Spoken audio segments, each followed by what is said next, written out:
2019 was a massive year for games. From tiny indie masterpieces, the rise of AA games into normalcy, see my video link below for a breakdown of this in much greater detail, all the way to AAA blockbusters.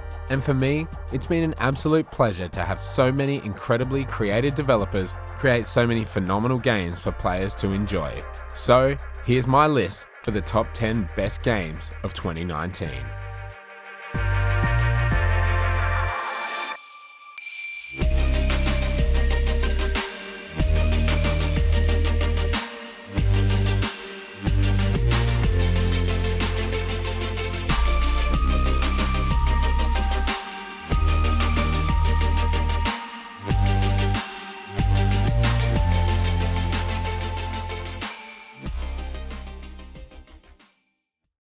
Number 10, Remnant from the Ashes.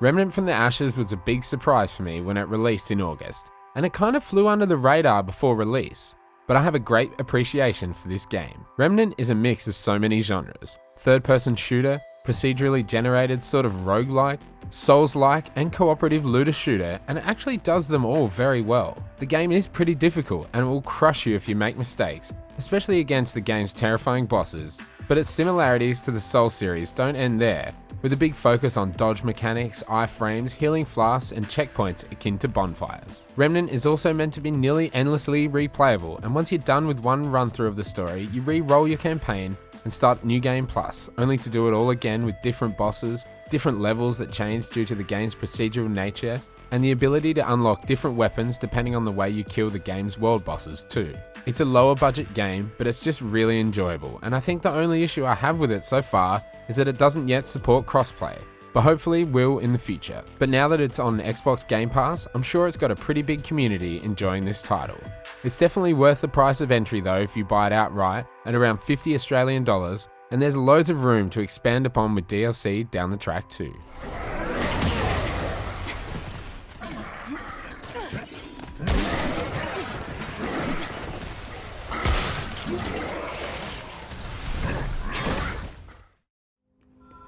Number 9, Control.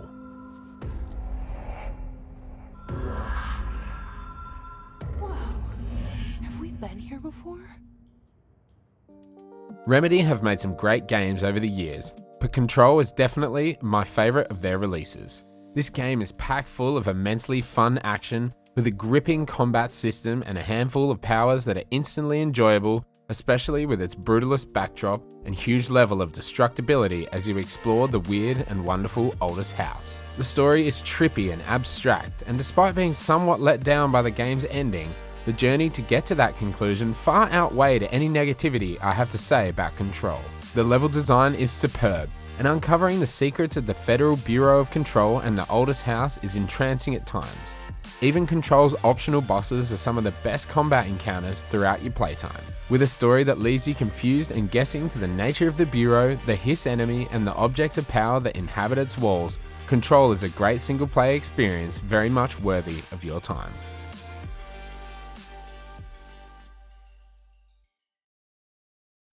Number 8, Greedfall. What the hell manner of cargo are you transporting? Help! We need routes! We must contain it! Help! Come now, let's lend them a hand.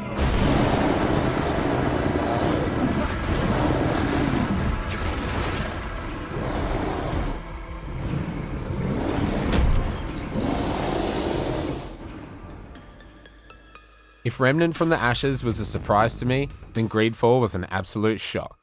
A budget BioWare game in the best way possible, Greedfall tells a gripping story about the colonization of an unknown land and puts you in the shoes of a diplomat sent to the mysterious Tier 3D to tend relations between your people, other factions, and the island's indigenous inhabitants.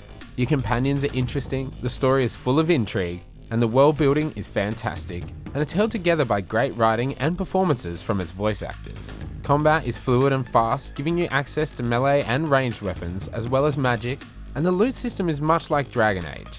You can equip your character and your party members with an array of armor, clothing, accessories, and weaponry, and by the end of this 50-hour experience, you are immensely powerful. Although the budgetary limitations of this game do show their face much throughout your campaign, with repeated buildings, limited open areas, unnecessary backtracking, and regular typos in dialogue, these things don't distract from the great gameplay, story, and world building throughout Greedfall.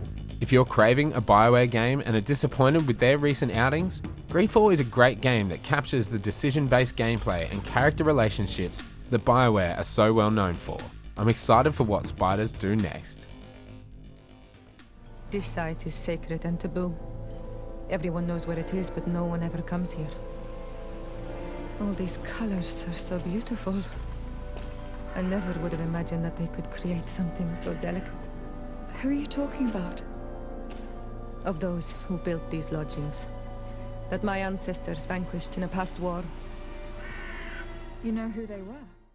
Number 7. Children of Mortar.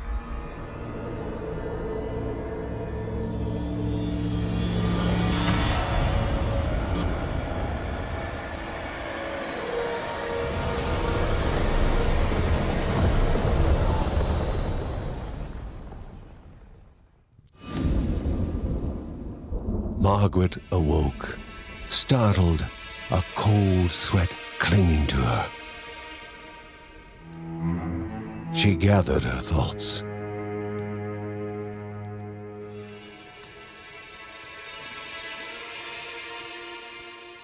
Children of Mortar is simply beautiful in every aspect.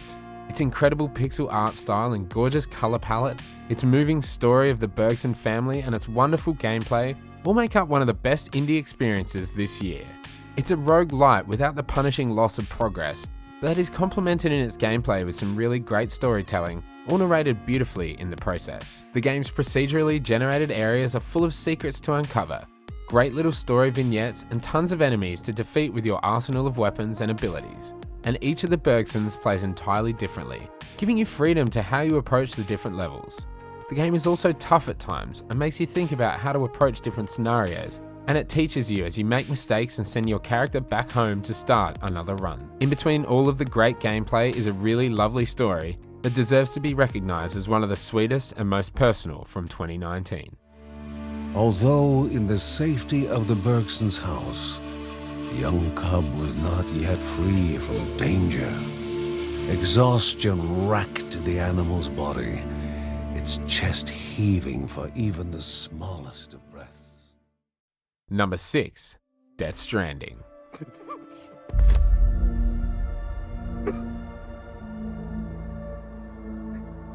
And when he stared me down, that ghost, I knew he was here to kill me, to make it right. And why shouldn't he?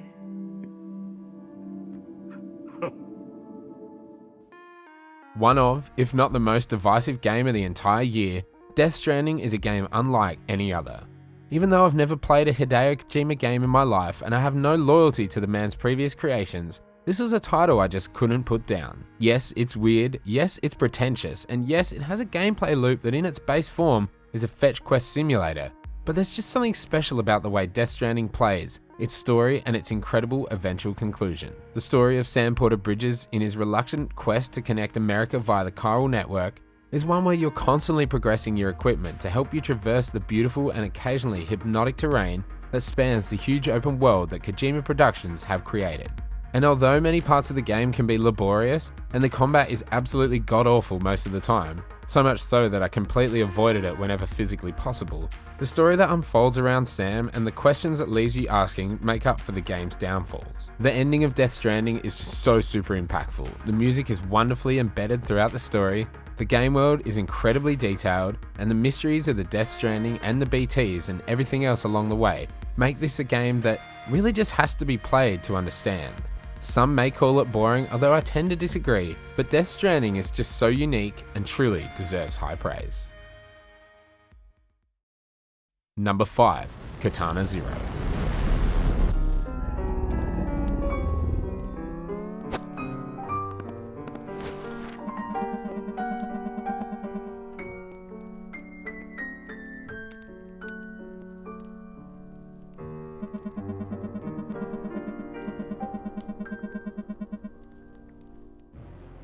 This game is an absolute masterpiece, and when I reviewed it, I gave it my first ever 10 out of 10, and I don't regret that choice one bit. Katana Zero is bliss. It's balls to the wall, one-hit combat, brutal slashing action, gorgeous level design, color palette, and the game's incredibly captivating story all work perfectly in sync to create one of the best indie games I've ever played. This is all before even mentioning the soundtrack. Composer Bill Kiley and contributing artist Ludovic have created something truly special here, with some of the best music in games of all time. From Kylie's beautiful piano compositions that complement the game's quieter moments, to Ludovic's sensationally dark, hard and pumping electronic bangers that play in the ears of your protagonist as you slash through the game's levels. Katana Zero will send your senses into a frenzy with its rewinding mechanics and its VHS style, its bonkers display of colours, slow motion and everything else in between, and there are some story moments that will truly mess with your head.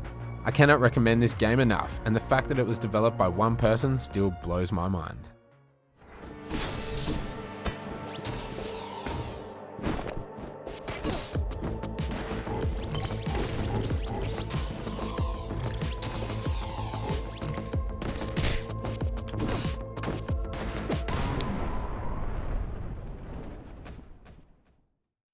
Number 4. A Plague Tale: Innocence.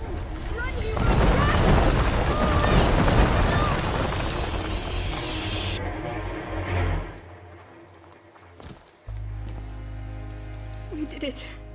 We did it. We did it. Amicia, I want to see Mommy. One of the best stories of the year, delivered in stunning fashion with gorgeous visuals and a backdrop of 13th century France, A Plague Tale is truly something to behold. This game is focused, narrative heavy and linear, and it is exactly what it needs to be. In an industry that is so entrenched in creating bigger and more bloated worlds, filled with tasks and missions that have no impact, Asobo really hit the nail on the head with A Plague Tale: Innocence and created something special. As Amicia de Rune, you have to outrun and outsmart the Inquisition as they hunt you down, alongside your ailing brother Hugo and eventually a ragtag group of kids determined to find freedom. And then there are the rats. This gameplay mechanic was something that initially turned me away from this game when I first saw it, as it seemed like a bit of a gimmick. But the way Asobo used the rats for puzzles and even in combat is supremely well executed and doesn't overstay its welcome adjacent to the game's personal story. The music is phenomenal, the atmosphere is epic, and the conclusion to the kid's story is simply fantastic. Oh. Not bad. Is that the sea? No, it's water that's collected underground. Hey, there's a pontoon. People used to use this place. We're on the right track. Number 3. The Outer Worlds. Aim for the moon. Don't miss out on these deals. You'll find none like them on all of Groundbreaker. Trouble sleeping? Try our Lunar Eclipse mix. That's 2 handfuls of pep pills washed down with a hearty swig of 2-hour energy brew. Obsidian Entertainment smashed it out of the park with their brand new IP, in a captivating science fiction world with interesting characters, sublime dialogue, and a purely fantastic and hilarious role-playing experience with The Outer Worlds. Complemented by a great story, fun combat mechanics, and great writing, your player character is given the freedom to tackle this game however you choose, and turn yourself into the Halcyon System's hero or villain alongside a crew of memorable characters. Even with limited budget under 2K's independent publishing arm Private Division, and with a limited scope that actually managed to ensure the game wasn't bloated with open world nonsense and fetch quests, The Outer Worlds was an RPG that captivated me from the minute I landed on Terra 2. The game world is centered around corporate rule that permeates every aspect of the lives of those within the colony, and the constant insistence of putting these corporations at the forefront of the towns and cities you visit during your playtime leads to some absolutely hilarious moments. The Outer Worlds succeeded greatly in what it achieved, and the future of Obsidian looks very bright under their new owners Microsoft, leading into the next generation of consoles. Number 2. Sekiro: Shadows Die Twice. It's been a long time, son of Owl. I need Butterfly. Leave us. Who are... Do what must be done. Yes. This game took me to my wit's end. As someone who's never played a From Software game before, I don't really know if I knew what I was in for when I first loaded up Sekiro. But after weeks of struggling, dying, persisting, and finally achieving success, I've never felt so satisfied when the credits rolled as I did when I completed this masterpiece. A beautifully depicted Sengoku-era Japan, which was mixed perfectly with mystical and supernatural elements, Sekiro is a beautiful sight to behold and such an experience from start to finish. The highly polished combat system, incredible boss fights, deep lore, and a thoughtful story made this game something I will never forget. Some of the boss battles are just so gruelingly hard, but once you begin to learn the momentum and rhythm of these enemies, you can see yourself learning bit by bit the recipe to defeat them. You are taught to be a shinobi, taught to use your katana aggressively, but know when to use the shadows and know when to strike an unknowing enemy. And the way the game embeds this information into your brain means you can come back to any battle after death having learned something new, and eventually you will have the upper hand. From Software nailed this game in every single way, and despite its difficulty, my perseverance led to one of the most satisfying game experiences of all time.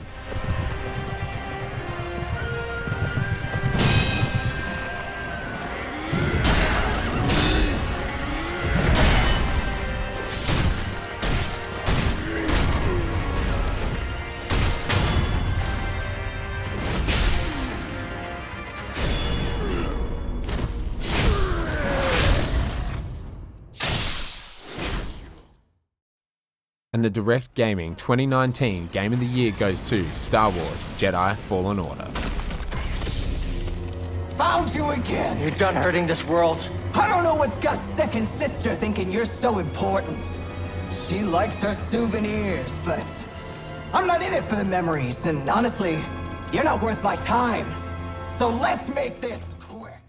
A wonderful Star Wars story and a brilliant game, Jedi Fallen Order managed to do what so many other studios have failed to achieve since EA got the license to the Star Wars franchise now so many years ago, and brought us a finite, single-player experience that took players on a journey throughout the galaxy that so many of us have come to know and love over our lives. With sensational lightsaber combat that took cues from games like Dark Souls and Sekiro, and some of the most beautiful lightsaber battles against hardened Sith enemies, the combat in Fallen Order, although occasionally unpolished and janky, is just the tip of the spear for what makes this such a great game. Awesome level design which sees the protagonist Cal Kestis weave a path through multiple planets in the Star Wars universe in search for ancient Jedi knowledge during the dark times after the execution of Order 66.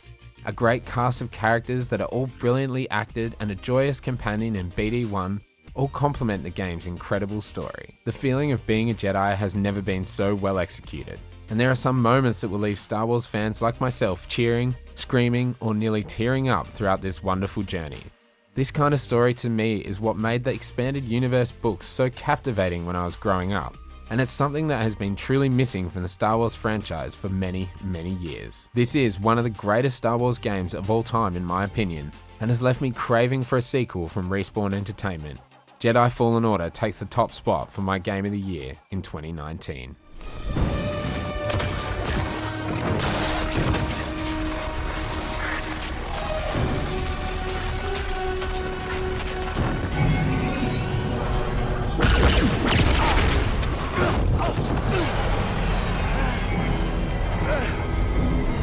Get on board!